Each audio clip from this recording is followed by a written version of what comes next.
Magepokan kalian bulan Syawal ingkang nembe kemawon jumedul. Kanjeng Nabi sallallahu alaihi wasallam nate paring dawuh pangandikan, "Man sapa wong iso nindakake poso Ramadan ana ing bulan Ramadan, summa banjur atba'ahu tumuli dheweke nindakake poso ya sitan min Syawalin 6 dina ana ing bulan Syawal, kana kasiyamid dahri." Ganjarane kautamane iku mono padha karo poso setahun. Saking hadis ingkang minulya menika para ulama paring dawuh keterangan sasampunipun kita sampun paripurna anggen kita manembah dumateng Allah nindakaken siyam wonten ing bulan Ramadan menika dipun sunnahake, dipun anjurake kagem kula lan panjenengan sedaya nindakaken siyam cacahipun 6 dinten ana sajroning bulan Syawal. Dintenipun bebas, mboten kedah urut, saged dipun pencar-pencar ananging ingkang prayogi nggih dipun urutaken supados menapa supados mboten kraos awrat. Tumrapipun tiang-tiang ingkang gadhahi utang siyam wonten ing bulan Ramadan piyambakipun kedah nyaur utang langkung rumiyin sebab Al-Imam Ibnu Utsaimin dawuh Nabi sallallahu alaihi wasallam anggenipun ngendika summa atba'ahu sitan min Syawal. Sabubare poso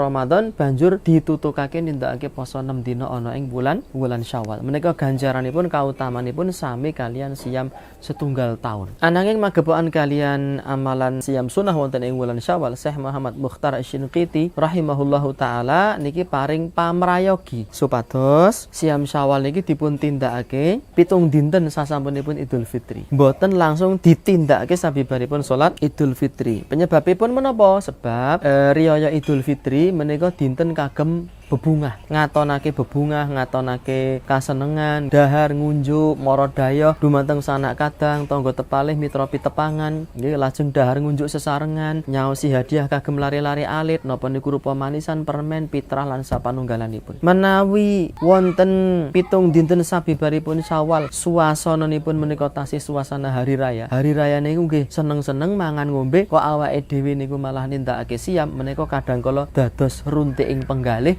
yang ingkang ngundang kula lan panjenengan sedaya tumuju adicara ingkang dipun wontenaken. Ayo do mara ning nggonku tak undang bancaan madang gedhen. Awake dhewe teka ning mboten melu mangan. Lho sebab napa Mas kok mboten mangan? Kula nembe siyam. Lah menika tuan rumah pinangka tiyang ingkang hamengkugati niku kadangkala dados runtik penggalihipun, dados mboten sekeca perasaanipun pramila saking menika dipun cekapaken langkung rumiyin anggenipun bodho, anggenipun riyaya sabibaripun riyaya sampun paripurna kita nindakaken siyam wonten bulan Syawal cacahipun 6 dinten kados ingkang dipun ngendikake dening Nabi menika ingkang dipun anjuraken dening Syekh Muhammad Mukhtar Asy-Shinqiti rahimahullahu taala. Makaten lan semanten mugi-mugi wonten guna lan paedahipun wallahu taala alam bisawab.